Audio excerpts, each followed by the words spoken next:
Hoy vamos a empezar tratando como de armar este rompecabezas que a mi modo de ver Leonardo ha constituido, y últimamente es todavía mayor la dificultad de poder ponerlo como en contexto. Esto es una metáfora visual, de un teorema visual que lo traje porque me pareció muy a propósito de lo que vamos a conversar. En esta primera charla nos vamos a enfocar. Yo no estoy muy convencido de que yo pueda agotar este tema, y como dicen por ahí, lo mejor de los libros es que nunca se acaban, porque ellos se siguen contando solos. Cada persona evalúa. Yo soy un divulgador apenas de temas y de lecturas y de algunos viajecitos por ahí que se han hecho, y he podido pues completar las lecturas con esto, pero muchos de ustedes, porque los conozco, sé que son personas muy leídas, muy viajadas y muy estudiosas, de manera que cualquier desliz me lo sabrán perdonar. Hablar de Leonardo en estas primeras 2 horas de hoy, nos vamos a referir inicialmente a los aspectos generales y luego al comienzo de la infancia de Leonardo. Tratamos de llegar hasta la ciudad de Florencia en la primera estadía de él allí. Carlo Pedretti, nacido en Bolonia en el año 1928, profesor emérito de Historia del Arte y de la cátedra Armand Hammer de estudios sobre Leonardo da Vinci en la Universidad de California en Los Ángeles. Es autor de 40 obras y de más de 500 ensayos y artículos en temas relacionados con la vida de Leonardo. Es consultor experto en la autenticación de obras atribuidas a Leonardo y recientemente nombrado ciudadano honorario de la patria o de la tierra natal de Leonardo. La palabra genio, aquí se usa, hay 2 maneras de usarla. Lo que indicaba antes del siglo XVIII, una palabra de origen latino que hacía referencia a la religión romana, en la que el genio era la persona, o era una especie de ángel de la guarda, una especie de espíritu asistente de las familias, de las gens, y de ahí viene la palabra genio. Entonces era como cuando una persona se destacaba en la creatividad o en la intelectualidad, decían que era un genio, que tenía genio, tenía una ayuda especial, espiritual. Hoy en día, desde el siglo XVIII, se le da la connotación de las personas que tienen unas capacidades intelectuales y unas capacidades creativas que están fuera de lo común, de manera que se puede usar en los 2 contextos. Otra persona, Carlo Pedretti, decía de Leonardo en una de tantas obras que Leonardo se le ha estudiado más que se le ha entendido. Se ha recuperado el genio y se ha perdido el hombre. Lo que queremos en estas charlas es dar una visión equilibrada de Leonardo hombre, Leonardo científico y Leonardo artista. Naturalmente se profundizará en unos aspectos y en otros pasaremos rápidamente por encima. Estudiar a alguien enfoca estudiar el ambiente en el que vivió y a las personas que lo rodearon, porque sin esas relaciones uno no es nada. De manera que a veces nos alejaremos un poco de la persona de Leonardo para adentrarnos en algunos artistas propios de esa época. Otro personaje menos conocido fue el escritor ruso llamado Dmitri Sergeyevich Merezhkovsky.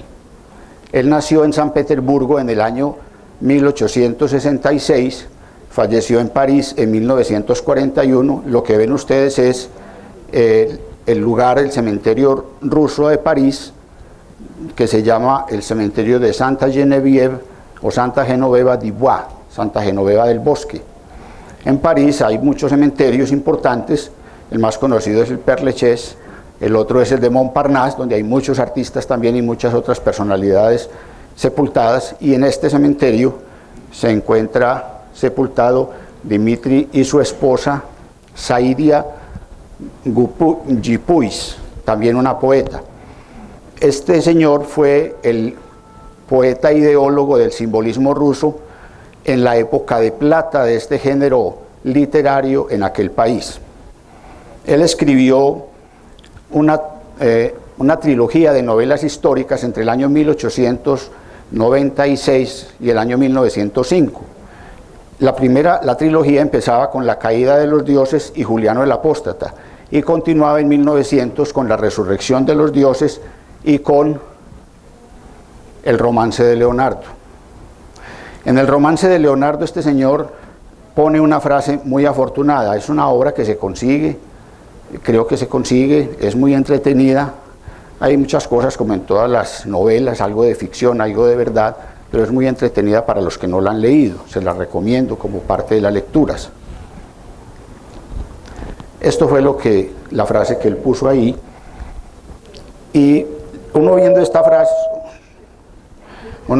frase, pensaría uno cómo habría degustado Leonardo de haber vivido a finales del siglo XIX, en el siglo XX o ahora en el siglo XXI, con esa capacidad de síntesis, esa capacidad de análisis, esa capacidad de observación, esa integralidad que tenía en su mente, pero sin disponer de matemáticas suficientes, únicamente la geometría de Euclides, tal vez los textos de Ptolomeo, alguna que otra de estas cosas, pero no mucho más, y sin haber ido nunca a haber tenido una educación formal.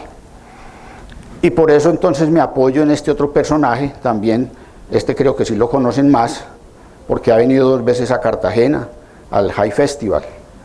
C.S. Notebun, viajero insigne, novelista, ensayista, historiador del arte, dice desde la perspectiva de nuestro siglo, un siglo que ha visto materializar todos los sueños de los siglos anteriores, pues resulta verdaderamente imposible considerar los hallazgos de Leonardo como algo fuera de lo común. De manera que este señor viene a reforzar lo otro. Se ha dicho que Leonardo era zurdo, otros dicen que fue ambidextro. Lo que he leído, y aquí hay personas que tienen más conocimiento del tema, aun cuando hoy en día se acepta la integralidad por completo del cerebro, sin embargo hay ciertas tendencias que realmente siguen siendo válidas. Entonces, aunque los zurdos por definición tienen invertida la dominancia manual, es decir, que en ellos el hemisferio o cerebro derecho es el especializado en las funciones motoras, la mayoría de ellos conservan los centros de control del lenguaje verbal en el hemisferio izquierdo como los diestros. Y esto se debe al proceso evolutivo, porque en el proceso evolutivo primero se estableció el lenguaje verbal que el lenguaje escrito. Entonces el sustrato neural ya estaba fijado en el cerebro izquierdo para la parte del lenguaje hablado. Vamos configurando poco a poco, ensamblando esa figura de Leonardo. Se dice que la creatividad es un diálogo permanente entre lo que es el cerebro derecho y el cerebro izquierdo. Y se dice también que el cerebro izquierdo es más bien analítico, es racional, y el cerebro derecho es sintético y emocional, y ya ustedes imaginan a quién se lo aplican más. Dicen que es más como a las mujeres y el otro más como a los hombres. Eso, pues, son cosas que las cuentan, uno no sabe si es así o no. Pero yo creo más bien, y habiendo leído, todos los que hemos leído algo de Leonardo, cuya comportamiento sexual fue un poco ambiguo, digámoslo así, que él cabe perfectamente en esto de la creatividad integrando 2 cerebros o integrando los 2 hemisferios. Inclusive tuvo habilidades para la música que, según dicen, están como mucho más resaltadas en el hemisferio izquierdo, y las habilidades matemáticas y el racionamiento espacial están más en la parte inferior de los lóbulos parietales. Lo más curioso es que Leonardo, como vamos a ver adelante, dejó cantidades, más de 100.000 dibujos, más de 12.000 hojas manuscritas, y fuera de las fechas no hay números, y sabía mucho de matemáticas. Entonces, miren ustedes lo que es la capacidad. Otra persona que quiso intervenir y opinar sobre Leonardo fue este señor, muy conocido, pues no de vista, pero por lo menos literariamente hablando. Él le puso el capítulo final a la poesía romántica y arrancó lo que se llama la poesía moderna, el modernismo, con los géneros llamados el simbolismo y también el decadentismo. Alguien por ahí lo calificó de el Dante del decadentismo. Baudelaire, en Las Flores del Mal, la primera edición tenía 12 poemas. Esa primera edición fue del año 1857, cuando él estuvo vivo hubo 3 ediciones, en el 57, en el 61 y en el 68. En esos 12 poemas había uno que recogía otro grupo de poemas que se llamaba Spleen e Ideal. La palabra spleen fue muy conocida hasta la década de los 50, inclusive por acá en estas tierras, una palabra anglosajona que daba a entender como tedio, hastío. Y esta época, esta gente pues tenía como mucha tendencia a esas cosas, eran felices con el suicidio, con todas esas cosas.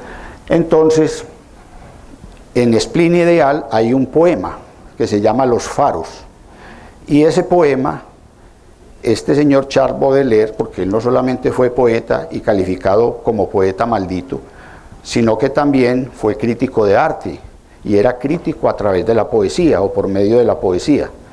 En Los Faros, en la segunda estrofa, dice de Leonardo, y lo llama así: espejo profundo y sombrío, donde ángeles cautivadores de dulce sonrisa, cargada de misterio, aparecen a la sombra de los glaciares y pinos que forman su territorio.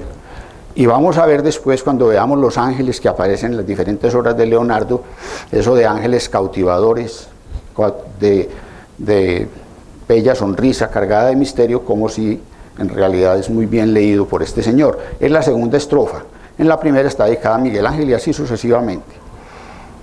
Aquí en esta es una ilustración que hizo para el año 1900 del mismo poema que se llamaba Destrucciones, un artista simbolista, pintor simbolista suizo-alemán, Carlos Schwabe, y él básicamente era un artista ilustrador de obras literarias en esa época. Esta es una edición del año 1900. Ya dando un salto más acá, nos encontramos con otro personaje, un historiador del arte británico, austríaco de origen y de familia judía, Ernest Gombrich. Seguramente muchos, si no lo han leído, les recomiendo. Un libro no es muy costoso, va en la edición 16, es un libro de divulgación de arte, es un libro en castellano, se consigue, muy buen libro, muy entretenido. Va, como le digo, la primera edición fue del 50 y va en la edición 16. Él fue profesor, murió ahora en el 2001, él fue profesor de Bellas Artes en Cambridge, Oxford y Harvard, de manera pues que no es cualquier bobo. Entonces él decía que Leonardo era un misterio, era un milagro, y los milagros se nos escapan. Por eso pues tratamos aquí como de darle una semblanza a este personaje que es difícil. Y cuando él dijo eso, probablemente estaba recordando al primer biógrafo de Leonardo, un señor desconocido que se esconde bajo este seudónimo, el anónimo Gadiano, también llamado Códice Magliavecchiano, por Antonio Magliavecchi, que fue el director durante muchos años de la Biblioteca Nacional Central de Firenze, o sea, de Florencia. En el anónimo Gadiano, él dice que es tan poco común, refiriéndose a Leonardo, y tan multifacético, que la naturaleza parece haber producido en él un milagro, de manera que están como entonados, este de 1540 y el otro del año 2000, a menos que el otro lo haya leído y venga y ponga lo mismo, o que hayan pensado parecido. Entonces, con estas situaciones, podemos decir que Leonardo es un hombre de vivos contrastes. Es un hombre, un excéntrico indomable, un hombre audaz que bordeó la herejía y la necromancia, sobre todo en 1507, cuando se atrevió a hacer las primeras disecciones que hizo en el monasterio del Hospital de Santa María Nuova en Florencia, y que si el tiempo nos da, por allá habremos de mencionar algo al respecto. Pero Leonardo también fue un hombre dotado para tantas cosas que le resultaba casi imposible poder centrarse en alguna de las que tanto le fascinaban. Y es que el arte de Leonardo está impregnado de su saber científico. Y la doble función de los dibujos de Leonardo, como este estudio del centro de gravedad y de las proporciones del cráneo, que se encuentra en la Royal Windsor Library, la librería real del castillo de Windsor, donde se encuentran casi todos los estudios anatómicos, nos muestran que no es posible estudiar o entender la ciencia de Leonardo sin su arte, ni este sin aquella. Por eso, si uno lee nada más, estudia la pintura, la trata de analizar, lee libros sobre pintura, le queda faltando mucho terreno. Si se dedica a la parte científica, le falta mucho terreno, porque esto todo está impregnado. Por eso no es lo mismo mirar la obra pictórica de cualquier pintor que mirar la de Leonardo. En Leonardo estamos viendo matemáticas, estamos viendo geometría, estamos viendo muchas cosas que no, pues que uno no lo ve en una obra de arte, uno no se imagina. Leonardo, además de esto, él quiso, o mejor dicho, se puede decir que Leonardo fue uno de los primeros alpinistas europeos y viajó mucho por Italia, explorando el agua, las fuentes de agua, explorando la vegetación, explorando las formaciones geológicas de aquellas regiones que visitaba. Y él se preguntaba cómo habría sido el paisaje toscano, todo eso es zona toscana, Chianti, vinos, viñedos, cómo habría sido el paisaje toscano con el Valle del Arno en tiempos remotos. Leonardo fue un iliterato que le dio más valor a la observación que al conocimiento enseñado. Y el Valle del río Arno fue para Leonardo su campo de juego y su laboratorio. Allí estudió los principios del vuelo y allí también inició los estudios acerca de la dinámica del agua, de la luz y de la perspectiva. Por eso podemos decir que Leonardo se adelantó 500 años a este señor. Yo creo que muchos lo conocen, o si no se los presento, no de mano. Este señor es un científico radical inglés, James Lovelock. La hipótesis de Gaia, recordarán ustedes. Yo creo que fue uno de los pioneros en los movimientos ecologistas. Hoy en día hay un grupo muy grande que trabaja con la hipótesis de Gaia, que invitaba a ver la Tierra como un gran organismo vivo. Un gran organismo vivo que a través de esta o por medio de esta hipótesis heurística venía a ser, digámoslo así, como un intento por tratar de entender de forma coherente la manera como funciona la naturaleza. Yo digo que Leonardo se adelantó a este señor y basta con leer un paisaje de uno de los códices de Leonardo que se llama el Códice Leicester, hoy en día en manos de Bill Gates, quien pagó por él $30.800.000 en el año 91, en el 94, pagó todo eso por él. Algo tendrá cuando un personaje de estos le mete todo ese platal, que es, no siendo un libro, porque no es un libro, es un códice, es el segundo más costoso. El último libro, el más caro que se acaba de subastar fue ahora en noviembre, y es lo que llaman la Biblia, los Salmos de la Bahía, los acaban de subastar por $16.400.000, no quedan sino como 17 ejemplares, y es la traducción de los Salmos que hicieron los puritanos cuando llegaron a Estados Unidos. Y como allá subastan todo, desde un cepillo de dientes hasta cualquier otra cosa, pues bueno. Entonces, digo que Leonardo se adelantó porque en ese códice Leicester dice Leonardo, podríamos decir que la Tierra tiene un alma vegetativa. Sus suelos son su carne. Los sucesivos estratos rocosos que forman las montañas son los huesos. Las rocas porosas, los cartílagos. Las venas de agua son su sangre. El inmenso lago de sangre que rodea el corazón, porque en esa época creían que eso era así en el ser humano, es el océano. La respiración es el aumento y la disminución de la sangre en el pulso, exactamente como es en la tierra el flujo y el reflujo del mar. Miren pues qué poesía lo que hay ahí. Es una descripción bellísima. Y aquí lo ve. Estos son un dibujo que se encuentra en lo que se llaman, hay un volumen que se llama Papeles y Dibujos de Diversos. Son 4 volúmenes y esta hoja es la número 444R y este es el río Arno. Se llama Las venas de agua del río Arno, dibujado por él como en 1506. ¿Y esto es qué? Un dibujo que él hace de la circulación vascular en el miembro superior izquierdo. Entonces está comparando, él siempre comparaba lo animal, lo vegetal, el agua, el viento, todo, era una comparación antes de llevarlo allá. Además se dice que Leonardo también fue el primero en mencionar lo que hoy llamamos eras geológicas.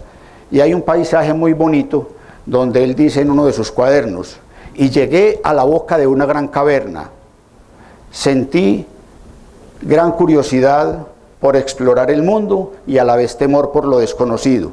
Y al entrar a esa caverna encuentra el fósil de un pez muy grande, posiblemente un cetáceo, y entonces él dice: tiempo raudo destructor de todo lo viviente, cuántos reyes, cuántas personas has matado desde que esta criatura fue lanzada aquí a su muerte. Sus huesos desnudos se convirtieron en las columnas que forman la montaña. Y luego más adelante él mismo se pregunta y se dice: piensa, ¿cuánto tiempo pasó esta bestia navegando por los océanos, cazando atunes, golpeando las embarcaciones y fuera de eso levantando tormentas con su estela? Y luego se pregunta cuando encuentra un pequeño fósil de un crustáceo y se dice: ¿qué está haciendo aquí esta criatura que era un animal que originalmente vivía en el mar y ahora está en la cima de la montaña? Y no traigo pues los dibujos, como digo, es que son 100.000 dibujos, es que así nos demoramos aquí 10 horas, no vamos a ver nada. Pues para traer un dibujo donde figuran los estratos, todos geológicos, todo esto. Entonces, pues miremos que es que este hombre fue algo verdaderamente extraordinario. Es que apenas lo estamos descubriendo, o lo están descubriendo otros, nosotros estamos leyendo lo que otros descubren, pero bueno, también sirve.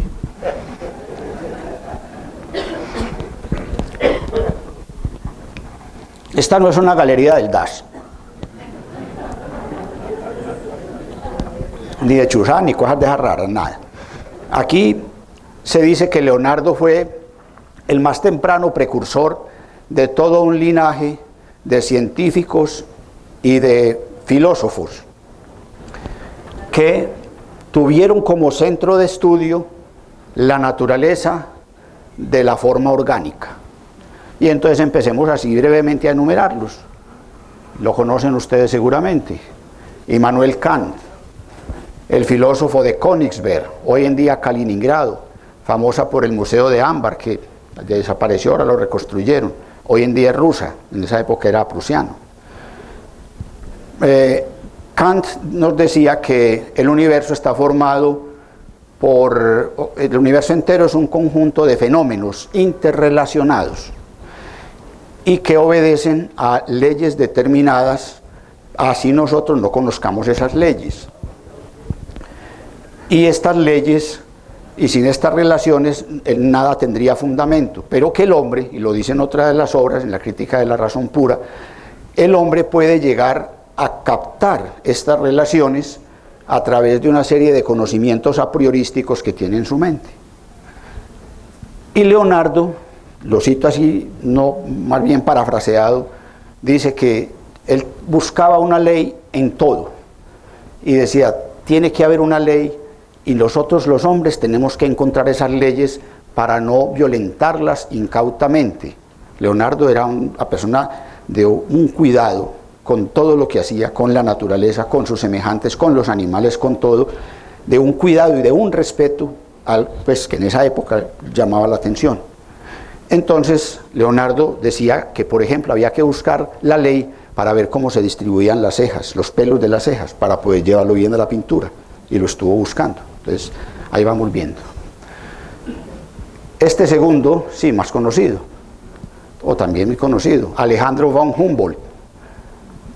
Estuvo por estas tierras, no aquí pues en este auditorio, pero sí viajando por Ecuador, por Venezuela, por el Orinoco, todas esas cosas. Escribió Viaje a las regiones equinocciales, y en los 25 últimos años escribió Cosmos, no el de Carl Sagan, sino otro Cosmos, y se considera el padre de la geografía universal moderna, donde no hay un nombre, alguna pueblecito, un pico de una montaña, un volcán, un murciélago, una planta que no lleve el nombre de Humboldt. Por todas partes anda.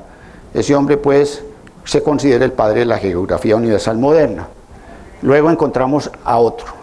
George Eliot, el poeta inglés, dice que fue el hombre más grande de las letras alemanas y que además fue el último verdadero hombre universal que caminó sobre la tierra. Goethe, Wolfgang von Goethe. ¿Y por qué está haciendo Goethe acá? ¿Qué tiene que ver? Goethe tuvo que ver mucho porque, pues a ver, yo primero pido excusas porque aquí hay muchos nombres de muchos países. Naturalmente, han dicho, gracias a Dios, que los nombres de las personas se pueden decir de cualquier manera. Entonces a veces vamos a decirlos bien, otras veces regular, otras veces en castellano, en fin. Ustedes ya van bregando a ver cómo saben, para que no critiquen. Bueno, entonces después, digamos que este señor escribió, tuvo que ver con lo que llamaba en esa época la filosofía natural, que es lo que llamamos hoy la ciencia. Escribió un tratado de óptica, un tratado sobre los colores, teoría del color, pero también escribió sobre la metamorfosis de las plantas y sobre la morfología. Entonces, ¿cómo le parece pues cómo hacía esta gente? Bueno, pero por eso dicen que Leonardo fue antepasado de todos ellos. Este sí lo tenemos muy chequeado. Charles Darwin. Él escribió el 24 de noviembre de 1859 ese famoso libro sobre el origen de las especies por medio de la selección natural o la conservación de las razas favorecidas en la lucha por la existencia, que es un libro muy conocido de todos y tiene que ver con esto porque precisamente acabo de mencionar lo que dijo así por encimita Leonardo con respecto a las cuestiones geológicas, y este es otro que sí es tremendamente importante. Ese libro que está ahí parece que no se consigue sino en edición digital en castellano, sobre el crecimiento y la forma. Él habla, es el fundador de la biología matemática. Él dice que la biología matemática lo que hace es describir desde el punto de vista matemático la naturaleza, el mundo natural, la vida natural, y habla de la geometría de la vida. Eso sí es complicado. La del alma no sé cómo será. Este otro señor es un ruso, muy de moda hoy en día el país donde él nació, porque en esa época formaba parte del Imperio Ruso. Él fue el fundador y primer presidente de la Academia Ucraniana de Ciencias. Se llama Vladimir Ivanovich Vernadsky. Este señor es el padre de la geoquímica y escribió en 1924 un libro que se llama La Biosfera. Y en la biosfera él da un concepto muy curioso en donde dice que la vida humana, que la vida en general es la principal fuerza geológica que le da forma a la Tierra. Y dice también, y del concepto que tiene hoy de biosfera, el contenido que tiene se lo dio este señor, que fue discípulo del fundador de la edafología, que es la ciencia que estudia la naturaleza y la composición de los suelos, de la tierra, que fue el señor Vasily Vasilovich Dokuchayev. Él también fue el padre, o uno de los padres de la ecología, de los movimientos ecológicos, y como tal se le considera. Este otro señor ya más conocido, más reciente, Ilya Prigogine o Prigogine, porque como él era belga, pero de origen ruso, entonces murió no hace mucho y fue premio Nobel de 1977 por las estructuras disipativas. Son estructuras coherentes, autoorganizadas, que permiten mantener en equilibrio, es decir, cuando hay un sistema aislado que está lejos del equilibrio, parece que ese sistema debería cundir al desorden, y él encontró que estas estructuras son capaces de mantener, él lo llama islas de orden en un océano de desorden. Entonces es muy interesante desde el punto de vista del origen de la vida. Para los que estudian el tema no podemos profundizar mucho en él. Tiene unos conceptos muy curiosos y muy bien. Dice, ¿qué es la vida? La vida es un proceso de creatividad continua y de agregación de complejidad. Eso es una cosa muy bien hecha. Y nos dice, el tiempo es anterior al universo, y tiempo y eternidad no son la misma cosa. Bueno, es que son unas personas, pues este sí lo conocen mucho, Humberto Maturana, estuvo acá, me tocó en un congreso de cooperativismo, aquí ha venido Humberto Maturana, que habló de la autopoiesis, ya está más viejito de lo que aparece ahí, pero sigue siendo muy interesante. Este también ya murió, biólogo y matemático canadiense y físico. Este se llama Brian Carey Goodwin. Él es canadiense y es matemático y biólogo. Fue de los fundadores del Instituto Santa Fe, que muchos han oído hablar cuando se habla de la complejidad y de las teorías del caos. Y él él es el creador de lo que llaman la biología teórica, que es una rama de la biología matemática en la que se aplican métodos matemáticos, informáticos y métodos físicos para comprender los procesos biológicos.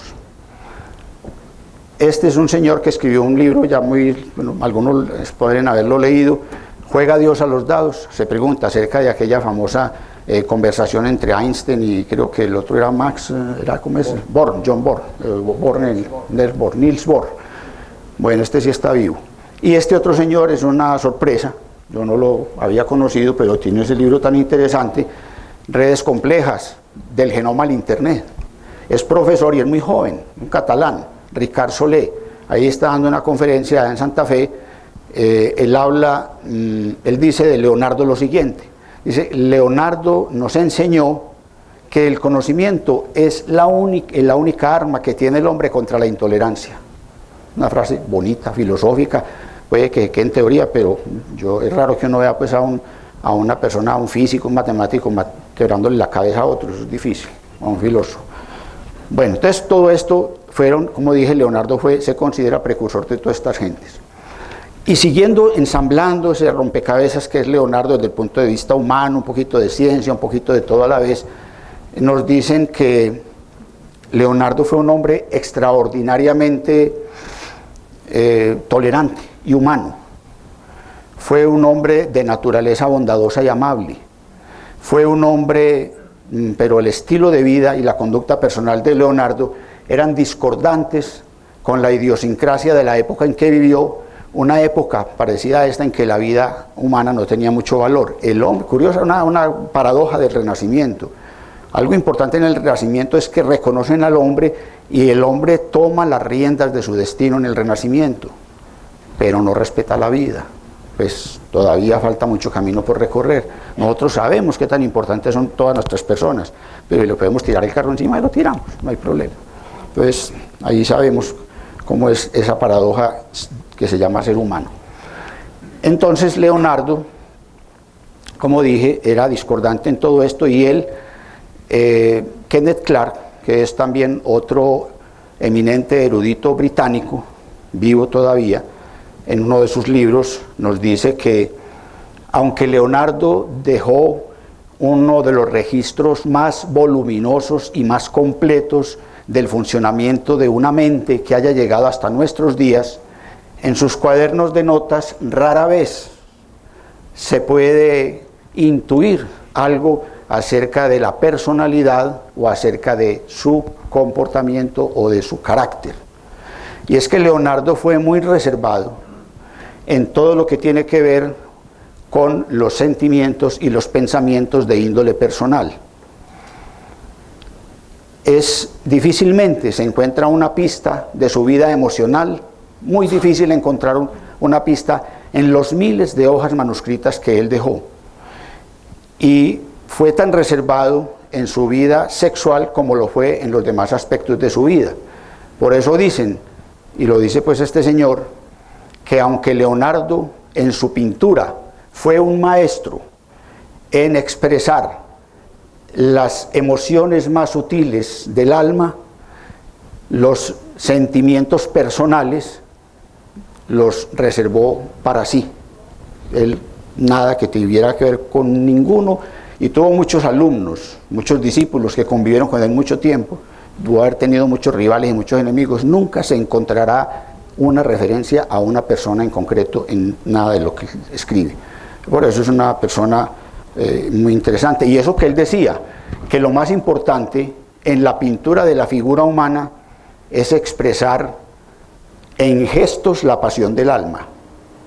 En gestos la pasión del alma, porque es que Leonardo, como vamos a ver, para Leonardo está buscando algo, está buscando el movimiento, está buscando, y por eso va al agua, por eso va a las nubes, por eso va a los pájaros, por eso pinta, y por eso cuando pinta vuelve y arranca y hace una cosa aquí y otra allá y todo. Él está buscando algo, es una mente muy inquieta.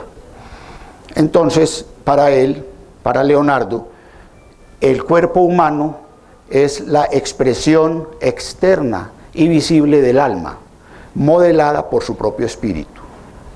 Y Leonardo nos enseña a ver la naturaleza. Y por ahí en alguna parte, Leonardo, alguien dice, no, es que Leonardo no separó la epistemología, que es la ciencia de la adquisición del conocimiento, de la ontología, que es la ciencia de todo lo que existe. Conocimiento y existencia, todo va mezcladito en él, todo agarradito de la mano. Para él, como decía también Aristóteles, todos los conocimientos llegan por los sentidos. Él también lo decía así. De todas maneras, para leer en filosofía pues tenía Aristóteles, no tenía muchas otras cosas, siendo que no fue un hombre que fue a la universidad siquiera. Estoy mostrando en esta diapositiva el Castello Sforzesco en Milán, la parte antigua de la ciudad. Ustedes me creen, yo no he ido allá, pero les cuento y traigo la foto para que me crean. Entonces, aquí se dice, en este Castello Sforzesco, cuando vaya a una parte que haya ido, sí les digo para que me crean más. Bueno, entonces aquí en este Castello Sforzesco hay una biblioteca, y en esta biblioteca está uno de los primeros códices de Leonardo, que comenzó en 1484, consta de 55 páginas y se llama el Códice Tribulciano. Y en el Códice Tribulciano él dice: si deseáis aprender de la forma de las cosas, empezad por el detalle, y solo paséis a otro cuando hayáis fijado el primero firmemente en la memoria y os hayáis familiarizado bien con él. Mire, por eso el hombre era un observador, una capacidad y una retentiva visual tremenda. Esto es una hojita del Códice Tribulciano. No se extrañen de ver caras y cosas y muñecos y todo, porque este hombre escribía de todo a la vez. Un discípulo de Leonardo, Giovanni Boltrafio, lo describía diciendo: el señor Leonardo los ha vencido a todos por su destreza y su fuerza. Él lo puede todo y lo sabe todo. Es un extraordinario tirador de ballesta, perfecto jinete y nadador, y es mi maestro de esgrima. Es zurdo, pero con esa mano zurda, con esa mano izquierda, tierna y fina como la de una mujer, dobla herraduras, tuerce el badajo de una campana, y esa misma mano, dibujando el rostro hermoso de una muchacha, traza sombras transparentes y ligeras como temblorosas alas de mariposa. Y eso lo adoba Giorgio Vasari, el gran biógrafo de todos los pintores, arquitectos y escultores de la época del Renacimiento. Lo va a avalar él cuando él dice que fue Leonardo un artista de eminente belleza física y gracia, y todo lo que hacía tenía una gracia sin par, y que a la vez que tenía también un talento que lo hacía fácil para resolver cualquier problema de los que se le presentaban. Entonces encontramos a Leonardo, que hoy en día mucha gente, la mayor parte de la gente, considera a Leonardo, digamos, lo sigue viendo como una de las figuras más importantes de la ciencia. Alguien que intuyó y siguió con siglos de anticipación el derrotero que marcó el desarrollo de la ciencia y de la técnica. Pero en las últimas décadas esta figura o esta imagen fuertemente enaltecedora de Leonardo ha sido sometida a una revisión basada en criterios más rigurosos para el análisis de su obra. Y decimos que la vida de Leonardo, o digamos la carrera de Leonardo, estuvo marcada por profundos y múltiples altibajos. Desde cuando empezó a trabajar en el taller de Verrocchio a los 17 años en 1469, hasta los intentos de inmersión en los grandes textos de la cultura clásica y contemporánea y su empeño por dominar la geometría de la mano de su maestro y amigo Fray Luca di Bartolomeo Pacioli, quien fue el que le enseñó la parte de la geometría. Y decimos también que Leonardo, pues por eso es difícil tratar de darle un orden temático y cronológico a la obra de Leonardo, que según los expertos consta de más de 100.000 dibujos y de más de 6.000 páginas de notas, aparte de la gran cantidad de intereses varios que tuvo y que han concitado una gran cantidad de estudiosos de un amplio espectro de disciplinas científicas y académicas. De manera que, a pesar de que durante 40 años Leonardo intentó recopilar todos sus pensamientos y todas sus observaciones, trató de recopilarlas, sin embargo no logró hacerlo completamente. Aquí vemos algunos de los códices. Él hay 12 libretas de apuntes y varios códices. Pero Leonardo también entonces intentó a su vez observar y estudiar todo lo que tiene que ver con la mecánica de los fluidos, con el estudio del aire, del viento y de las corrientes aéreas. Aquí vemos, por ejemplo, un estudio de las líneas de fuerza del agua paniculada.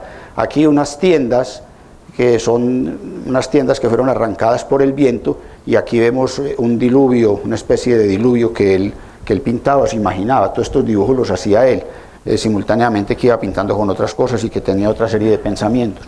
Y aquí vemos también una tormenta muy grande que se abate sobre las estribaciones de un paisaje alpino, que él observaba ya en todo, y él lo inmediatamente cogía, sacaba el papelito y volvía y lo trabajaba.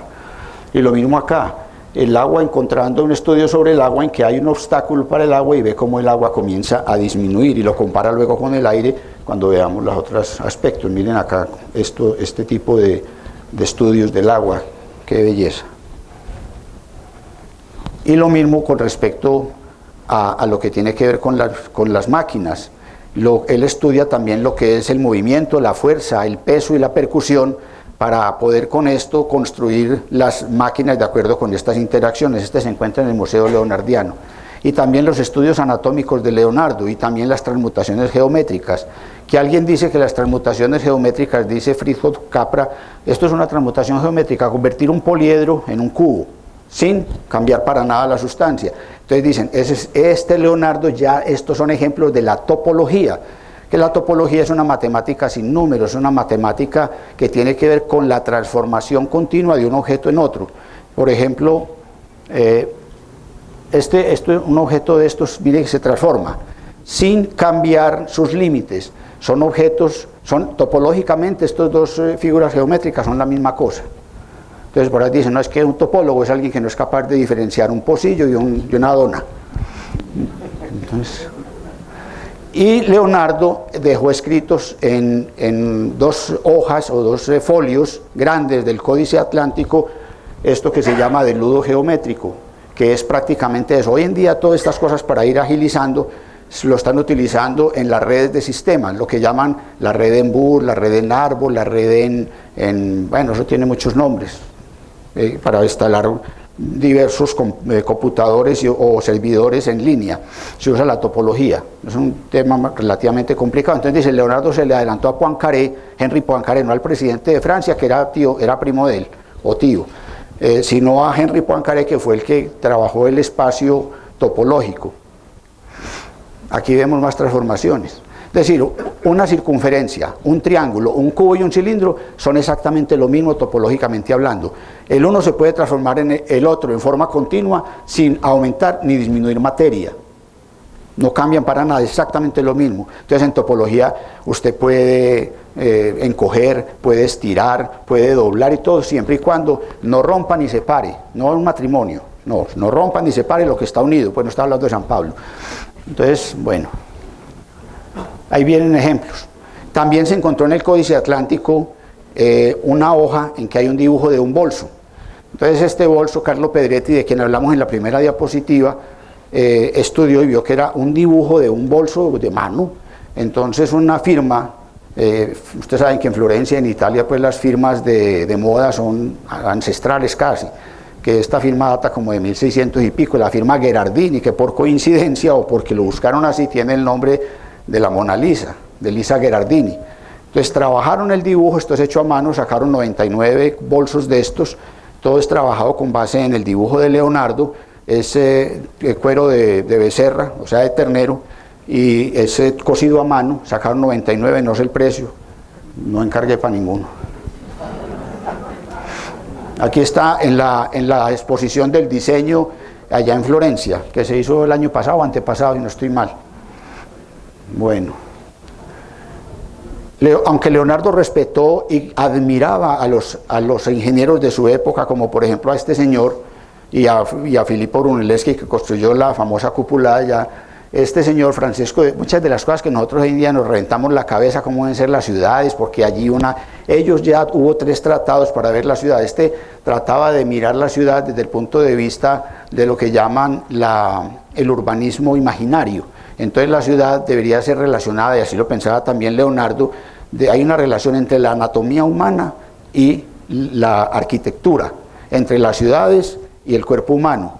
Y él habló, por ejemplo, de las ciudades, digamos que trataban de ver que la fortaleza estuviera a la cabeza, después hablaban que en vientre estaría la plaza de mercado y que en el corazón estaría la iglesia, entonces trataban de seguir eso y hacerlas concéntricas de tal manera que la basura saliera por unos conductos y fuera a la parte de afuera, sin tener que tocar. Bueno, una cantidad de cosas pues que uno las lee y se queda impresionado para la época en que se provocaron esto. Este Francisco de Giorgio Martini fue uno de ellos, aquí lo vemos en busto, esta era la ciudad como ellos la imaginaban. Leonardo decía, es que las calles de las ciudades deben tener una relación proporcional con la altura de las casas, debe tener su sentido. Aquí primero construimos todo y después vamos a ver cómo metemos los carros en las aceras. Este señor construyó, este mismo que estoy mencionando, las 55 fortalezas en Italia, de este estilo, la fortaleza de San Leo, la fortaleza de Mondavio y la fortaleza de Urbino, hay muchos. Y este es otro también llamado Mariano di Jacopo di Detto il Tacula, o sea el Cuervo, que también escribió, fue administrador, fue ingeniero, fue artista, y fuera de eso escribió entre 1300, era de Siena, esos ingenieros sieneses eran famosos en esa época, escribió de Ingenies y de Ingenies y de Macchine, dos obras famosas. Este es un museo que tienen allá pues rápidamente. Esta fue la primera bomba europea de extracción o de pistón, el pistón más antiguo que hay en Europa. Entonces Leonardo también como ingeniero participó en muchas cosas, por ejemplo utilizó la ingeniería hidráulica para bombear, para moler y para cerrar. Igualmente también trabajó lo que tiene que ver con la desecación de canales, con la irrigación, con los mapas topográficos. Este es un mapa, una cuenca hidrográfica, y aquí están Arezzo, Perugia, Chiuso, ciudades importantes con todos sus detalles, ríos, quebraditas, pueblos, todo.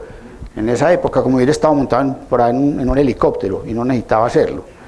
Una cuestión del agua, él también comparaba o pudo estudiar y se dio cuenta y dijo, por lo menos decía, las 2 propiedades del agua en movimiento son la fuerza de gravedad y la viscosidad, es decir, la fricción interna del flujo, de los flujos. Eso se vino a saber mucho tiempo después, aquí hay mucho ingeniero que fue del siglo XVIII, XIX, con Bernoulli y todas estas leyes de la dinámica, él lo copiaba y lo veía, y muchos de lo que han estudiado estos señores, porque es que Leonardo no pudo participar, mejor dicho, no nos beneficiamos mucho del conocimiento de Leonardo porque fue un intelectual aislado completamente, y después vamos a ver cómo escribía.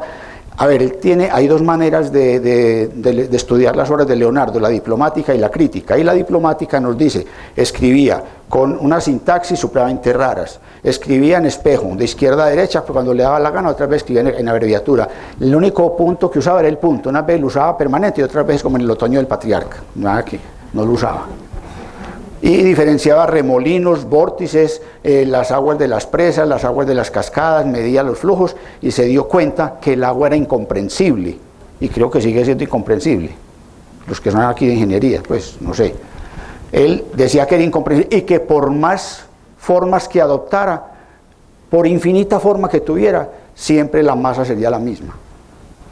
Que eso para los ingenieros pues es importante, y diferenciaba los remolinos planos en los que el agua rota como un sólido de los vórtices en espiral en los que forman una especie de vacío, como un embudo, y despegaba y los pintaba. Y esto es para terminar ya con la parte de las máquinas y los dibujos, porque algo que no ha sido superado nunca por nadie, ni hoy en día siquiera, es en el dibujo técnico, y se considera digamos, el ilustrador científico más grande que ha existido y que existe todavía. Esta es una imagen de lo que él consideraba la máquina del movimiento perpetuo en el códice Forster, que eso pues ya sabemos que han mucho embregado con la máquina esa y nunca han podido, y él tampoco vio que eso no se podía, y eso yo no les sé explicar esto, puede que algún ingeniero después, porque ahora no tenemos tiempo. Leonardo nació en 1452, ese mismo año vino al mundo este señor, Girolamo Savonarola, en Ferrara, norte de Italia, 1452, iba a tener un impacto importante en la religión y en la política de Florencia. También vino al mundo un año antes en el hogar de Susana Fontana Rosa y de Domenico Colombo, este otro señor. Esta es una escultura que hay en Cuba. Hacía 2 años se había inaugurado el taller de este señor también, y 4 años después habrían empezado a producir la Biblia de 42 líneas, la famosa Biblia de Gutenberg, 300 ejemplares, de 641 hojas, de 1280 y 82 páginas, de los cuales hay pocos ejemplares, pero él, como le debía a su socio Johann Fust, prácticamente tuvo que entregarle todo el tallercito con todas las cosas y simplemente figurar ahí como que sí, le dieron pues como le reconocieron por lo menos que había sido el inventor. Era papa en Roma Nicolás V, Tommaso Parentuccelli, nacido en Saracina, de Liguria, muy rico, pero sobre todo era el primer papa humanista de la historia, fundador de la Biblioteca Vaticana. Cuando nació Leonardo, este era el papa. Y en Florencia gobernaba Cosme el Viejo. Hubo dos hijos de Giovanni de Vicci, que fueron Cosme el Viejo el mayor y Lorenzo el Viejo. Cosme el Viejo, toda su familia gobernó Florencia después de que él lo cogió hasta el año 1500 y pico, y de ahí en adelante hasta el siglo XVIII, mediados del siglo XVIII, fue la familia de Lorenzo el Viejo. Empoli está situado a unos 43 kilómetros de Florencia, y a unos 7 kilómetros de Empoli, 1 hora y 45 minutos a pie, está Vinci. Vinci es un pueblo de pocas casas que está de espaldas al castillo medieval de los condes Guidi. Este es el castillo medieval, un castillo que tiene una fortaleza o una torre y varias casas unidas. Tenía la forma, o tiene la forma estructural de una especie de barco, por lo cual lo llamaban también el Castello de la Nave, o el Castillo de la Nave, así lo llamaban popularmente. En este castillo de los condes Guidi, ellos lo adquirieron por ahí en el año 1000, en el año 1254 los florentinos se apoderaron del lugar, los echaron de allá y empezaron a nombrar alcalde, sin necesidad de trampas ni de nada, ya lo nombraron. Entonces, ya a partir de eso quedó fuera de Florencia. En esa época era así sin problema, nada de cuentas de referendos ni cosas, le gustó bueno y no tan bien. Entonces, este castillo, en el año 1919, se cumplieron 400 años de la muerte de Leonardo. Entonces dijeron, hombre, vamos a hacer aquí un museo, vamos a hacer un museo. Y bueno, sí, vamos a hacer el museo. Entonces, empezaron pues los trámites y todo, y fue en 1939 cuando el conde Giulio Maselti da Bagnano cogió y lo remodeló y se lo entregó a la municipalidad. Le dijo, aquí está pues para que monten el museo. Entonces, en 1953, él nació en el 52, ¿no? Pero se demoraron un poquito para inaugurarlo. En el 53 lo inauguraron, 3 pisos, y la IBM donó 50, 60 máquinas reconstruidas de acuerdo con los dibujos y los diseños de Leonardo. Y hoy se puede visitar, no es sino meterse la mano al drill y conseguir el tiquetico y va uno allá. Y allá, delante de ese, hay una explanada que se llama la explanada Guido Masi. Y en la explanada Guido Masi, es decir, se entra al castillo y adelante del castillo hay como una explanada. Sobre la explanada está esta escultura que recuerda el hombre vitruviano de Leonardo da Vinci, que de pronto después más adelante vamos a hablar en qué consiste el hombre vitruviano, en donde está en el cuadrado y la circunferencia tratando pues como de enmarcar este problema arquimediano. Es una obra de Mario Ceroli, un escultor italiano que la hizo en 1964, ahora ha sacado unas copias nuevas y las han cambiado, restaurado, y se encuentra pues allá adelante. Aquí vemos otra panorámica. Esa explanada es como una especie de terraza panorámica para observar allá al fondo la campiña de Vinci, así se ve, muy bonito ese lugar. Y aquí vemos parte del Museo Vinciano, con esas máquinas que se ha ido aumentando y ahora fue remodelado en 1986, 1987. Pero además de ese museo, también tienen una biblioteca. En la biblioteca, esta es una de las máquinas reconstruidas, el famoso tanque de guerra. Y aquí en la Palazzina Uzzelli, doble Z, Palazzina, no Palacino, sino Palazzina, Palacete Uzzelli, donde está este poliedro estrellado, es por donde entra la visita de los turistas que quieren visitar el museo. Empiezan por acá, luego bajan a los otros 3 pisos, luego sigue la biblioteca de Gustavo Uccelli, que fue el que en el siglo XIX, un estudioso de Leonardo, el que la patrocinó. Luego en las afueras, en la calle Monte Albano. Monte Albano es el montecito donde están todos estos pueblecitos, es una parte de la cadena montañosa de los Apeninos. El lugar más alto se llama La Cupolina, tiene 644 metros sobre el nivel del mar, de manera que cualquier cerro Rutivara pues, no sirve para chicanear. Bueno, Vinci tiene 54 kilómetros y medio tiene una densidad de 54 kilómetros y medio, y allí se albergan hoy en día 14.000 habitantes. Hace 2 siglos había unos 8.000, lo que nos induce a pensar, porque no han hecho censo, no pude encontrar datos de cuando estaba Leonardo, pudo haber tenido unos 2.000 o 3.000 habitantes aproximadamente en ese entonces.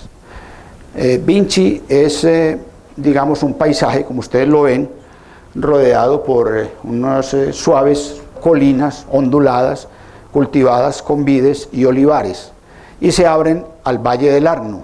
Allá se abre el Valle del Arno con localidades de aguas termales como Monte Catini y Monsulmano, por un lado, y por el otro hay un lago pantanoso que se llama, pues no como los de Villa, no, pues de pronto aquí hay varios pantanosos, se llama el lago Fucchio, y más allá se encuentra entonces San Miniato al Tadesco, que es que era la antigua fortaleza imperial de Matilde de Canosa.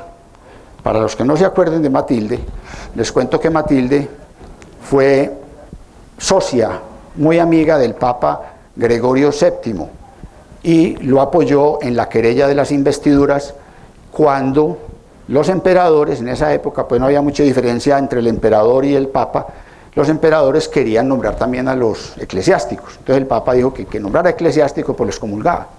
Entonces este señor se atrevió y lo excomulgaron, y después le tocó pedir cacao. Entonces lo hicieron esperar afuera con una nieve tremenda, no había esas chaquetas que vendían, ni impermeables, nada de esas cosas, y al fin se rindió y le perdonaron pues la cosa. Esa fue la batalla de las famosas investiduras.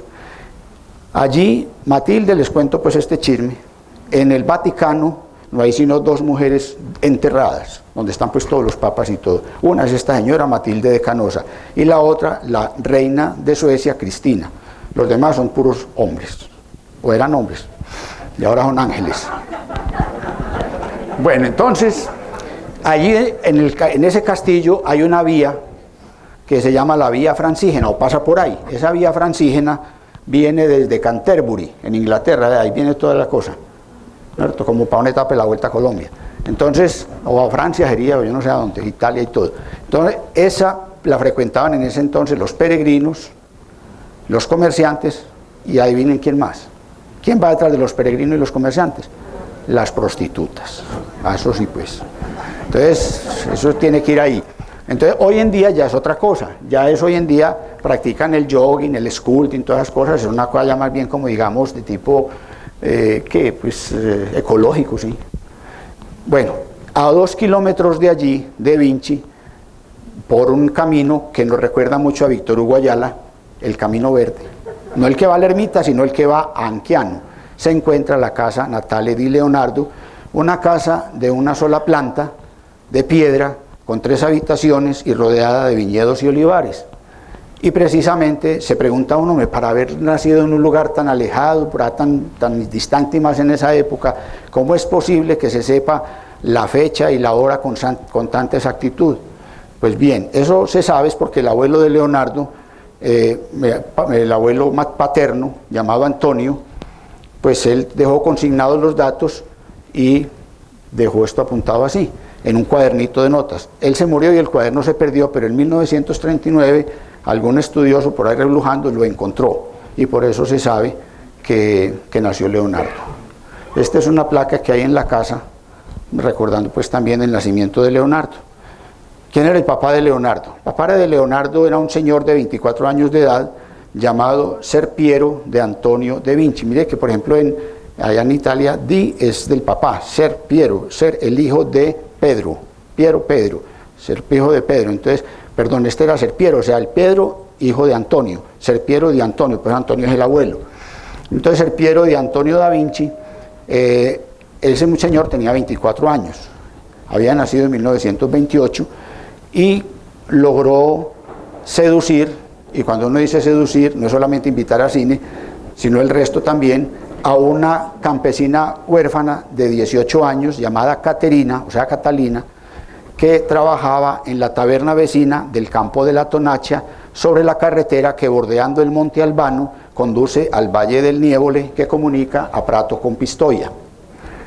Sí, la dirección es fácil de llegar, no se pierden pues, no se pierden, preguntando llega a Roma. Bueno, entonces ahí están, ¿no? Entonces resulta que el ser, que no he dicho qué significa esto ahí, era un nombre que significaba notario. A los notarios los llamaban ser. Entonces este señor era notario. Y él, en la primavera de 1451 resolvió, pues ya había hecho sus prácticas iniciales en Pisa, en Pistoia, después ya iba a ir a Florencia, y resolvió ir a visitar a sus padres y se fue para la villa de Vinci. Y estando allá lo llamaron para que fuera a Anchiano, pueblito chiquito, pues como dice la finca, pues al pueblo, para que ayudara a perfeccionar un contrato de arrendamiento de una prensa de aceitunas a largo plazo. Y con esa elocuencia pues que deben tener los notarios, ¿no? Deben tener buena elocuencia amorosa, cautivó a la pobre Catarina, de la que se enamoró a primera vista. Y para la época en que las codornices cebadas con las jugosas uvas del otoño emigran del Valle del Nievole, Caterina quedó encinta. Y entonces, ya después de quedar encinta Caterina, pues ¿qué pasaba? Nació Leonardo. Nació Leonardo y entonces nació Leonardo y a los 18 meses llegó, como eso allá era fregada la cosa todavía, le dijeron, señora, venga, usted tiene que casarse con otro. Entonces le consiguieron matrimonio y consiguieron a este. Catabrigue significa camorrista, peleador, pendenciero, pero el nombre de él era otro distinto. Entonces le dijeron, le vamos a dar 30 florines. El florín era una moneda de 3.5 gramos de oro, casi de 24 quilates, creo que tenía 23.90. Entonces, y le vamos a dar una tierrita, pero eso sí, usted se va a casar con ella. Entonces los casaron y ellos se fueron a vivir a un pueblito cercano que se llama San Pantaleo. Yo no sé si será que donde yo leí eso les faltaba la N, pero puede que sea San Pantaleón, pero ahí decía San Pantaleo. Y allá tuvieron 5 hijos más. Y el papá de Leonardo se casó con la primera de las 4 mujeres que iba a tener, o sea que lo de la elocuencia como que era verdad. Entonces, primera fue esta, pero no tuvo hijos. Ella le pagó porque tenían que pagar, tenían que dar la dote, como 600 florines. Calculen pues que era buena plata. A 3,5 gramos de oro cada florín. Hoy en día, ¿cómo está el oro? Hagan la cuenta, ahora más tardecito. Entonces, luego, como esta no pudo, consiguieron otra, Francesca de Sanfedini, fue la segunda. La tercera se llamó, la tercera esposa del papá de Leonardo, se llamó Margarita, de Guglielmo, o sea, de Guillermo, la hija pues de Guillermo. Y la cuarta, Lucrecia de Guillermo, y ahí sí se arrancó la máquina. 11 hijos con esas dos, 11 hermanastros tuvo Leonardo. Inclusive el último de ellos, Baldassare, allá en Vinci, tuvo un hijo que fue Pierino da Vinci, escultor que falleció en Pisa en 1623. Chismes de familia. Leonardo fue entonces bautizado en la iglesia, y ahí está la pila bautismal, para el que quiera ir, allá van a ver que allá está, en la iglesia de la Santa Croce, o sea, de la Santa Cruz. Fueron 10 testigos del pueblo, lo bautizó el sacerdote Pietro di Bartolomeo di Pañeca, y fueron 10 testigos, 5 hombres y 5 mujeres, allá se distribuía bien los puestos, no como en el Senado, hoy en día hay mucho hombre, poca mujer, y las mujeres ya están resultando con otras amigas, entonces ya no se sabe. Entonces, bueno, entonces volvamos pues al caso. Entonces aquí lo bautizaron, y bueno, y ahí está la partida pues para que no crea. Allá está la partida de bautizo y todavía se la muestran al que quiera. La madre de Leonardo no tenía buena leche para amamantar al niño, y entonces Leonardo obtuvo su láctea manutención de una cabra negra de una señora de Monte Albano.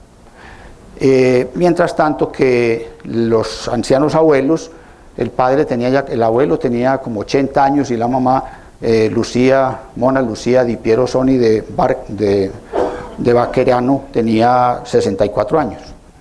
Ellos lo cuidaron y decían que se parecía a su madre en sus finos y largos dedos, en sus bucles dorados y en su sonrisa, y que de su padre heredó la anchura de hombros, una vigorosa salud y el amor por la vida. En la Toscana del siglo XVI, o del siglo XV todavía, los hijos que nacían por fuera del matrimonio no tenían o no estaban sujetos a restricciones sociales de ninguna índole, siempre y cuando, el pero de siempre, ¿no? Entonces, siempre y cuando pertenecieran o hubiesen nacido en el seno de la nobleza. Pero en la clase media o en la burguesía la cosa era otro precio. Los hijos ilegítimos eran despreciados y condenados al ostracismo. Por eso Leonardo no pudo asistir a una universidad ni pudo dedicarse a una profesión respetable. Se convirtió entonces en un autodidacta destinado o encargado de estudiar y de consagrado al estudio. Tampoco pudo recibir por su ascendencia una educación estable y tradicional, y lo criaron sus ancianos abuelos allá en la aldea donde nació. Parece ser que estas carencias maternales de la infancia de Leonardo calaron muy hondo y no le abandonaron durante toda la vida. Algo parecido le sucedió a Isaac Newton. Hago aquí una pequeña digresión para mencionar que Leonardo nació 112 años antes de Galileo y 197 antes de 197, 191, en este momento la calculadora la tengo sin pilas. Entonces, 190 y pico de años antes de Newton. Pero Newton vino al mundo en un pueblito llamado Bullstorp en la Navidad del año 1642, si nos atenemos al calendario juliano. Pero si es por el gregoriano, nació el 4 de enero de 1643, o sea, 361 días después de que murió Galileo.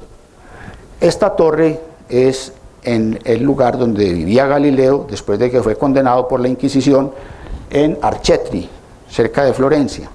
Y allá hay un museo en honor de Galileo y también hay un observatorio en Arcetri, se llama la Torre del Galo. Galileo, como ustedes saben, fue condenado pues por haber defendido a Copérnico, cosa que Copérnico no necesitaba, pero bueno, los metidos no faltan. Entonces en 1633 fue y él pidió permiso, dijo, hombre, déjenme pagar la pues, casa por cárcel, pero no había chip. Entonces lo dejaron allá y pero los de la Inquisición iban a dar vueltecita a ver si el hombre sí estaba todavía allá, ya estaba muy viejo. Entonces Galileo, la hija mayor de él, Virginia, lo atendió el primer año. Virginia era una monja que se había llamado ya Sor María Celeste y pertenecía al convento de las Clarisas de San Mateo. Ella lo atendió un año y al año se murió de una fiebre tifoidea y Galileo pues quedó solo, pero luego fue su hijo Vincenzo a visitarlo y algunos amigos, y a medida que iba perdiendo la vista, se le iba nublando la vista, se le iba como abriendo el bombillo de la inteligencia. Y entonces escribió un libro que es famosísimo, y los que están aquí, ingenieros físicos y todos esos profesores de muchas otras cosas saben, que se llama Discorsi e Dimostrazione Matematiche intorno a due nuove scienze. Discurso y demostraciones matemáticas en torno a dos nuevas ciencias. ¿Y cuáles eran esas ciencias? La resistencia de los materiales y la cinemática, el movimiento. Oiga, el movimiento, estamos hablando, Leonardo 112 años antes de Galileo ya siguen con lo del movimiento. Y vamos a seguir viendo el movimiento por todas partes. Y allí salen las leyes del movimiento uniforme, del movimiento continuo, acelerado continuo, que rige la caída de los cuerpos. Pero él no puede, ese librito tuvo que salir clandestinamente, como cualquier contrabando de armas. Y lo llevaron a Holanda, en Leiden. Allá lo imprimió la editorial de los Elsevier. Y esa es la historia. Pero volviendo a Isaac Newton, con esta pequeña digresión que hice, Isaac también se vio, pues la madre de Isaac estuvo ausente durante un tiempo largo en la infancia de él. Ella, Hannah Annie Coe, decidió casarse porque el padre de Leonardo murió casi, fue un hijo póstumo prácticamente. Se casó con Barnabas Smith cuando Leonardo tenía 3 años y lo mandó a vivir con la mamá de ella. O sea, hasta los 11 años vivió. Y entonces parece que estas carencias maternas influyeron en la formación del carácter de ambos, de Leonardo y también de Isaac Newton. Porque Newton se convirtió en una persona emocionalmente vacía, en un solitario consagrado al estudio, al aprendizaje, en un individuo que siempre rechazó durante toda su vida cualquier tipo de compañía, excepto una que tuvo por ahí en 1687 con un joven matemático y astrónomo suizo, Nicolas Fatius de Dillier, que tampoco trascendió a mucha cosa. De manera pues que más adelante Sigmund Freud, que deseaba estudiar cualquier comportamiento que le parecía extraño, estudió mucho sobre Leonardo, leyó mucho y reunió todo lo que había leído en un ensayo que se llamó, o así se llama, en alemán, pues lo publicaron en 1912, y él allí, oyendo lo que decía el principal biógrafo y chismoso de la época, Giorgio Vasari, decía que Vasari decía que Leonardo era un perfeccionista obsesivo. Entonces te decía, hombre, yo creo que lo que pasó es que el hecho de ser hijo ilegítimo es como la razón de ese problema. Yo creo que, y entonces le dijo, yo creo que esto se debe llamar como más bien como el complejo de Leonardo. Y todo el que sufra esto lo vamos a llamar el complejo de Leonardo. Entonces ahí quedó así la cosa. Pero después pensó también otra cosa y dijo, yo creo que la ilegitimidad de Leonardo, viéndolo bien, no lo dejó definir bien sexualmente al hombre. Y lo volvió proclive a los adolescentes atractivos. Una amiga mía me dijo que ella creía que tenía el complejo de Leonardo, porque le gustaban mucho los adolescentes atractivos. Y dijo, pues, problema con modelos, sí. Eso me lo dijo, yo no sé, seguramente. Bueno, mientras sea de las mujeres no hay problema. Entonces, bueno, el hecho es que Leonardo fue un niño muy solo en su infancia. No pudo hacerse amigo de sus compañeritos en la escuelita llamada la Escuela del Ábaco, como se llamaban las escuelas primarias en esa época. Allí aprendió a leer, a escribir y a contar, que era lo que se aprendía en la primaria, como todavía hoy en día aprende un poquito de computadores también, y cómo faltarle el respeto a los demás. Pero bueno, la otra cosa es que entonces Leonardo, esa iglesia, eso quedaba muy cerquita de una iglesita que se llamaba Santa Petronila, pero Leonardo no le gustaba mucho ir a la escuela, entonces más bien se iba a contemplar la naturaleza en las desnudas cimas de Monte Albán, y allí se dedicaba entonces a divisar los bosques, esos bosques tan extensos y esas arboledas y esas campiñas tan bonitas, y a mirar por allá lo que eran los Alpes, los Apeninos, y a veces por ahí veían la banda brumosa del Mediterráneo a lo lejos. Parece que Leonardo tuvo 3 tíos. Una fue Alejandra, otro fue Baldassar y otro fue Francesco. Francesco era 16 años mayor que que Leonardo, y parece que representó el papel de figura paterna para Leonardo y le inculcó la pasión por la naturaleza. Y el interés de Leonardo por el agua y por los cataclismos, dicen pues algunos, no sé qué tan válido, pero puede que sí sea, se debió a un huracán que afectó el Valle del Arno cuando él tenía 4 años apenas, y que fue descrito por Nicolás de Maquiavelo, que además de político fue un gran escritor y escritor de teatro y de comedias. Maquiavelo escribió la historia de Florencia en el año 1532 y ahí describe ese huracán, o sea que eso es verdad. Y luego también hubo un desbordamiento del Arno que inundó toda la región, todavía no hace mucho, en el 66, en el 70 y pico, hubo daños grandísimos en muchas obras de arte de Florencia por esas inundaciones de este río. Un día llegó el abuelo de Leonardo y se asustó mucho porque vio que su nieto escribía al revés, que era zurdo y escribía al revés. Se asustó mucho porque en esa época se decía que las personas que tenían pacto con el diablo, los nigromantes y los brujos, eran zurdos. Entonces él salió volado por ahí y se encontró con una chismosa que le dijo: no, la cosa no es esa, es que usted no se alcanza a imaginar. La dueña de la cabra negra que alimentó a Leonardo, esa sí que es una viejita, esa es bruja, y yo estoy segura que ella embrujó la leche de la cabra de Leonardo, y por eso es que está escribiendo así. Afortunadamente para Leonardo, antes de que lo metieran en problemas, resolvió él irse para Florencia, por él no, el papá se lo llevó, dijo: voy para Florencia, ya voy a montar allá una oficina en la calle de la Prestanza, hoy se llama Vía del Gondi, en el barrio de la Badia, uno de los barrios pues buenos de Florencia. En esa época ya había 4 barrios en Florencia. Cada barrio elegía 2 priores para 8, y cada bimestre se elegía rotatoriamente uno más, y eran 9 priores para manejar pues la política de la ciudad, y había 9 gonfalonieros, 16 gonfalonieros, 4 por cada barrio, y eran los portaestandartes. Gonfaloniero significa el que lleva la bandera, es de una palabra alemana. Bueno, Florencia, hay un mapita pues de Florencia de la época.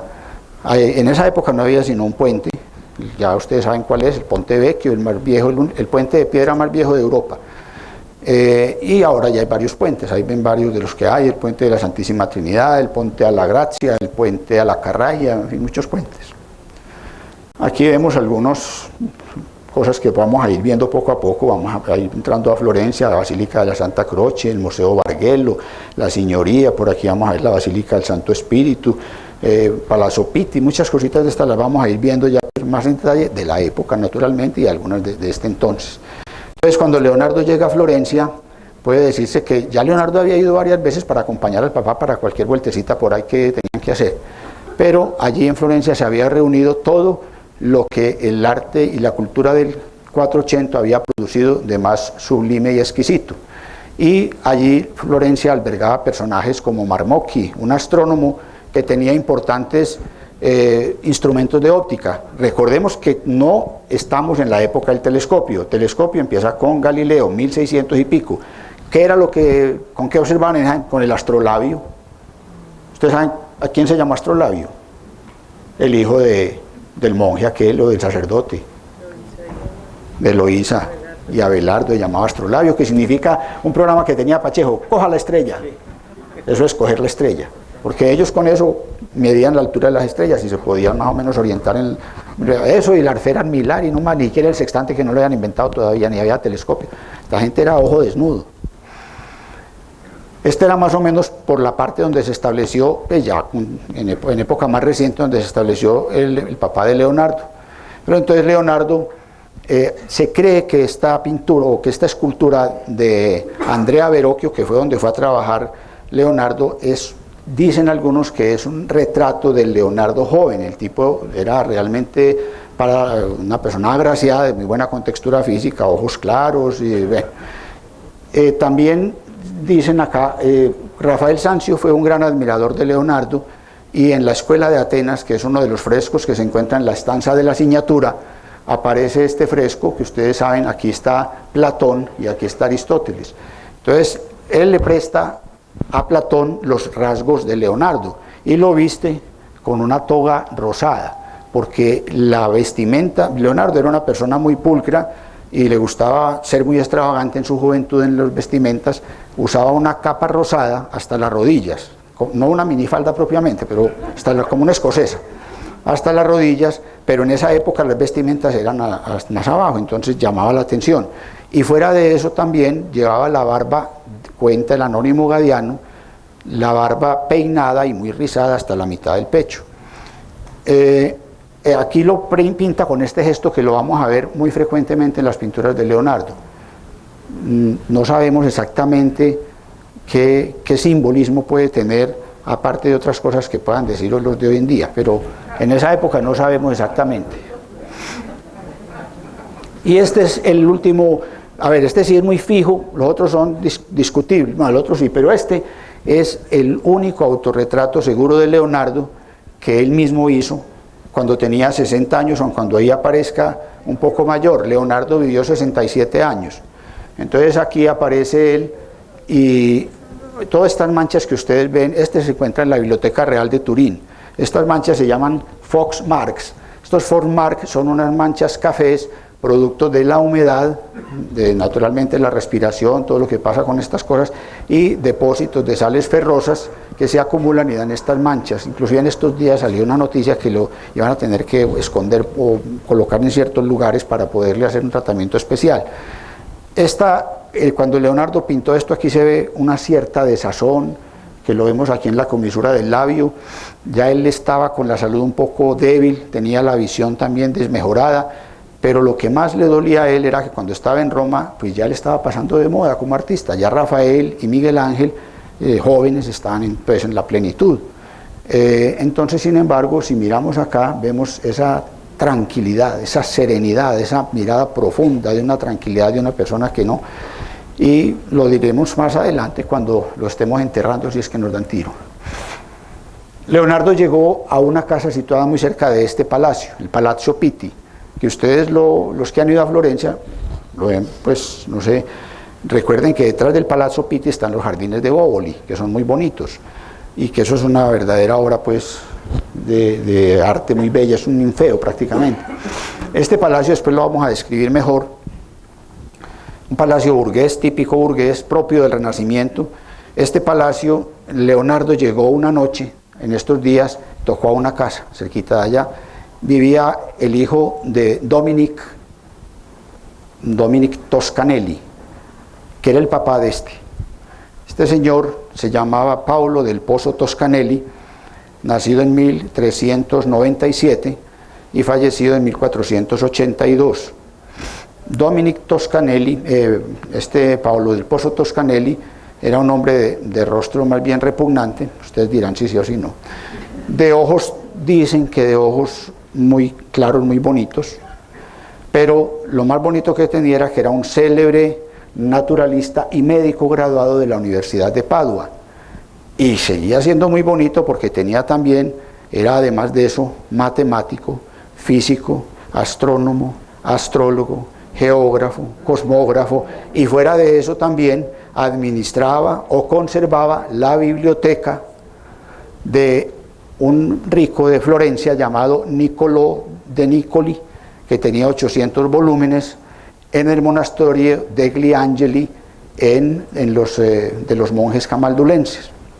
Pero además este señor, que era taciturno vegetariano como fue Leonardo, y practicante de una rigurosa castidad, además de eso, de ese problemita de la castidad, que es grave, entonces digamos que le envió una carta en 24 de junio de 1474, ustedes recuerdan que por esa época Portugal, que fue donde se dio el salto grande a la navegación y donde empezaron las carabelas son de origen portugués, allá por el famoso Juan el Navegante y por Manuel el Afortunado, no sé si se ganaría el baloto. En todo caso, este señor le envió la carta a ese canónigo y le decía, vea, si usted navega desde las Islas Canarias 3000 millas náuticas, ¿ustedes se acuerdan cuántos metros tiene una milla náutica? 3.852 metros. Y una milla, esta sí me la sé muy bien, porque yo jugaba a caballos y cada rato perdía en los últimos 9 metros. 1.609 metros tiene la milla terrestre. Y la otra 1.852. Claro que si le pregunta a los árabes, ellos tienen 2.164 metros para la milla árabe. En todo caso, este le dijo, vea, para ir a Zipango, que era como llamaban China, Japón, por allá, usted se va para las Islas Canarias y se va derechito, traen 3.000 millas náuticas y llega a Zipango. Pero no tiene que pasar por esa cosa tan horrible que se llama el Cabo de las Tormentas. ¿Cómo sería eso? Cabo de las Tormentas, allá abajo, porque tenían que bajar por allá y eso como que no llegaba nadie. Entonces, y a Colón le manda la misma otra carta, diciéndole que el viaje a las Islas Orientales por las Antípodas no era tan largo, y le muestra pues los cálculos, pero los cálculos que él hizo, para fortuna de Colón, estaban equivocados. Porque con esos cálculos él llegaba aquí, a Bahamas, a Guananí, a San Salvador o Isla Watling, que estoy diciendo la misma isla, una de las 723 islas que forman las Bahamas. Y llegaba allá y llegó exactamente para la época, eso eran 35, 36, 37 días que se demoraron desde Canarias para llegar allá. Y listo, porque el hombre se equivocó. Y mire pues lo que es la antigüedad.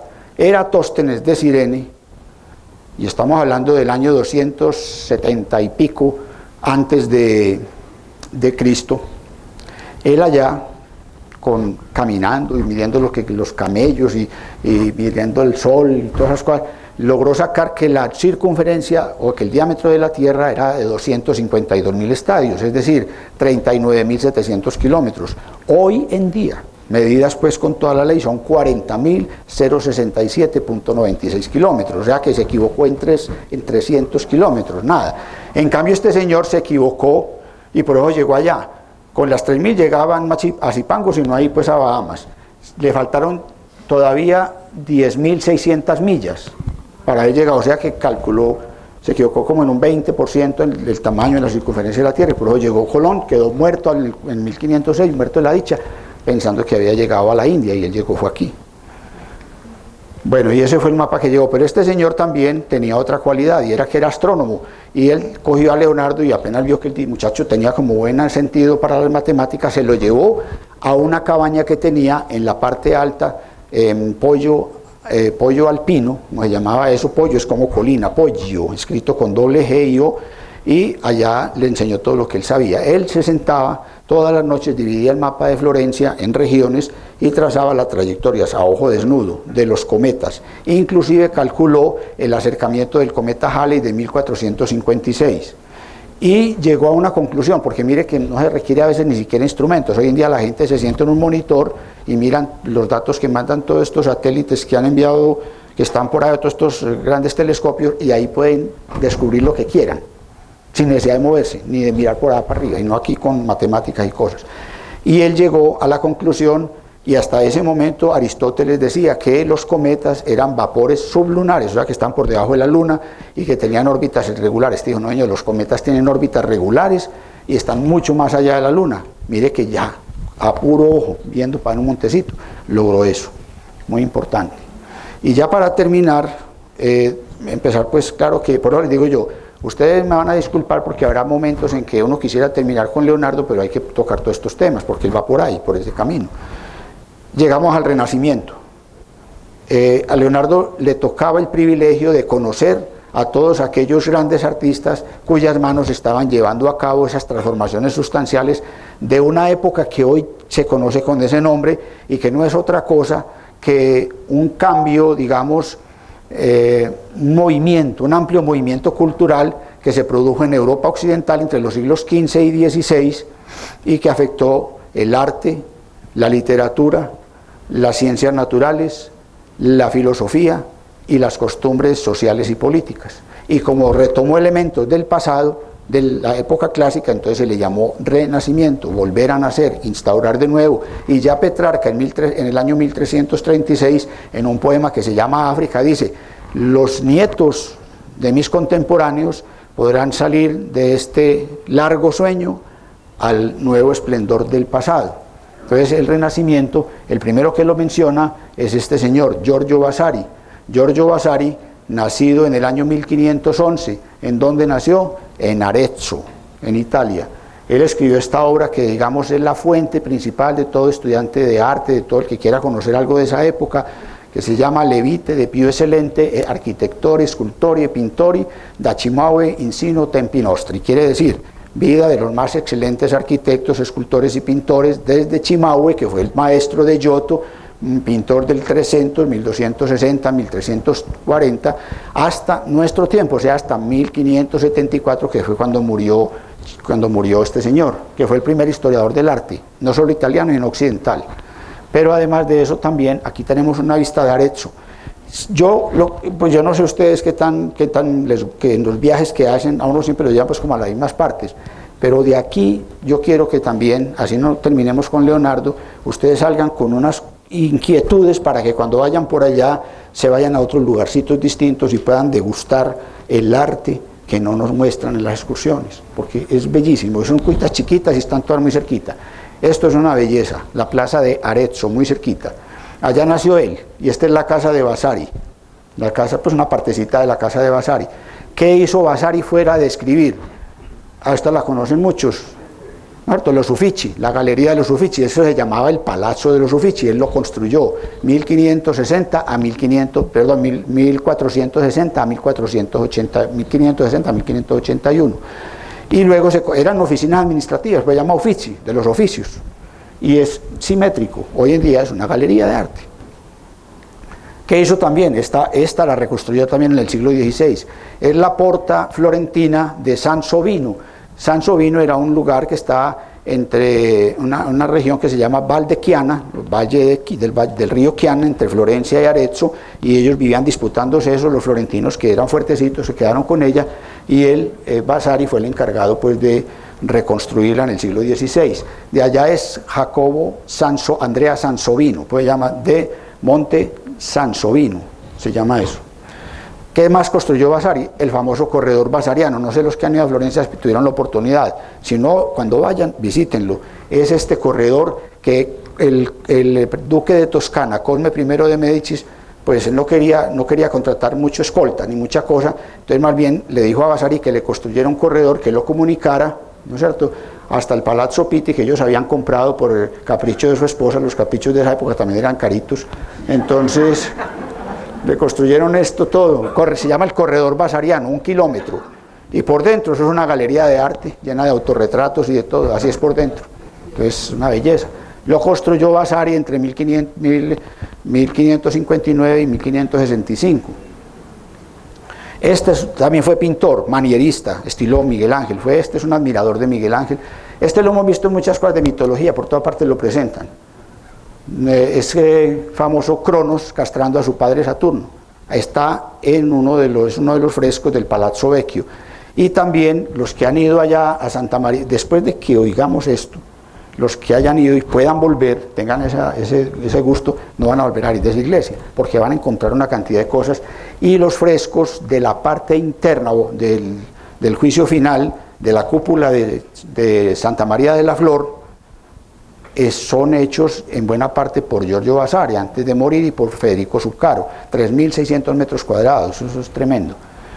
Entonces ese término que utilizó Vasari, Rinascita, llamó él esa época, Rinascita, pero entonces la palabra se convierte en Renaissance, en francés, Renaissance, creo que es así, porque yo sé que por ahí franceses y de pronto me jalan. Entonces esto le llamaron en una obra en 1855, que en uno de los volúmenes que se llamaba Histoire de France, él la utilizó para referirse al descubrimiento del hombre y del mundo que se dio en el siglo XV, en el siglo XVI, y luego lo recogió este señor, un alemán, Jacobo Burckhardt, y escribió esta obra en alemán, estudios de la cultura italiana en el Renacimiento, y él ya lo delimita entre Giotto y Miguel Ángel, le pone unos corchetes. Y luego, para terminar, con Walter Horacio Pater, hijo de médico, qué maravilla, siquiera no es de la AMDA, ni de Comedal, ni de nada, pero bueno, ya murió. 1500, este señor Walter Horacio Pater es importantísimo. Walter Horacio Pater nació en nació en Londres y murió en Oxford. Él nació en el año 1839 y falleció en 1894. El papá, como le dije, era médico y murió cuando él estaba muy joven. Walter Horacio Pater fue discípulo de John Ruskin, uno de los más importantes, digamos, historiadores y críticos de arte, inglés. Pero fue maestro nada menos que de Oscar Wilde, el hijo de Constanza. Oscar Wilde. Fue el hijo también, porque Constanza se llamaba la mamá de Oscar Wilde. No es que esté, pues... También influyó mucho en James Joyce, el del Ulises. Ah, no, el hombre, yo creo que no, porque no alcanzó. Bueno, y por la otra, la suicida del Ouse, ¿quién es? Una que se suicidó en un río, Ouse, en el río Ouse, Virginia Woolf. Recuerden, ¿quién le teme a Virginia Woolf? Elizabeth Taylor. Bueno, entonces, Virginia Woolf también fue muy influida por este señor. Él escribió una obra que se llama Mario el Epicúreo, en 1885, una Biblia del esteticismo. Es una novela filosófica que sucede en la época de los antoninos. ¿Ustedes recuerdan los antoninos? Recordemos a Trajano, a Adriano, a Antonino Pío, a Marco Aurelio, esos los antoninos. Bueno, en esa época él hace esto, es la Biblia del esteticismo, y él aprovecha para plasmar allí todos sus deseos, todos sus ideales religiosos y estéticos. Lo llama una Biblia del esteticismo. Él escribió luego estudios sobre la historia del Renacimiento. La primera edición de esa fue del año 1879, pero después vinieron otras ediciones, 4 más, y la última le agregó un capítulo que fue sobre este pintor. Ustedes saben cuál es, ¿no es cierto? ¿Alguien lo sabe o no? Bueno, Giorgione, sí señor, Giorgione. Se llama La Tempestad. Es un artista misterioso, supremamente misterioso. No se ha podido saber, la iconografía y la iconología, y eso lo vamos a hablar más adelante cuando hablemos del cuadro de Leonardo, tratan de ver a esta señora semidesnuda alimentando un niño, este muchacho que pasa con su cayado, una tempestad que se cierne en el fondo, pero han tratado de darle muchas interpretaciones y no se ha podido establecer, porque de este señor lo único que se supo fue que murió muy joven por la peste. Se llamaba Giorgio de Castelfranco. Murió a los 32 años de edad y es un cuadro muy bonito, muy discutido en la historia del arte. En esa época también, digamos que Baudelaire, de que ya mencionamos, porque este señor decía, en esa obra de Pater decía él, vea, lo que pasa es que hay que tratar de compensar la brevedad de la vida con la intensidad de una exquisita pasión. Con la intensidad de una exquisita pasión o de una extraña sensación. Esa parte no sé cuál sea, pero ustedes pueden tener alguna. Puede ir desde una rasquiña hasta cualquier otra cosa.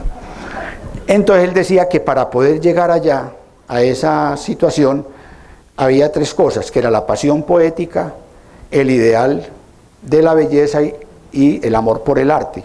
Y que el único fin que tenía el arte, que le llega al hombre, el único fin era entregarle una cualidad estética para que el hombre pueda vivir ese espacio tan pequeño que es la vida, degustándolo, el arte por el arte. Entonces Baudelaire, que no se quedaba atrás en sus cosas, por allá, dijo un día, hombre, sí, me parece muy bien, es que uno debe vivir borracho. Deja que Baudelaire murió de sífilis.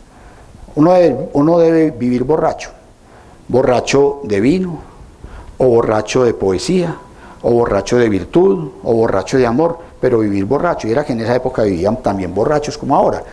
Entonces por ejemplo, es un referente a un poema que se llamaba El bebedor de ajenjo, porque en esa época la gente se emborrachaba con ajenjo, que era una sustancia que tenía su toxicidad, y entonces era el ajenjo lo llamaban el hada verde, por eso aparece esa mujer ahí. El hombre compone una poesía que se llama El bebedor de ajenjo. Entonces el hombre dice que si estoy ensayando esta sonrisa mía amarga y triste, es porque estoy esperando a una mujer que nunca viene, que nunca sé quién es. Entonces por eso lo pintan así. Y ustedes saben que Picasso, en la época azul, tiene un bebedor de ajenjo, que pues, se fue vendido, muy bien vendido, ¿no es cierto?, el vendedor de ajenjo.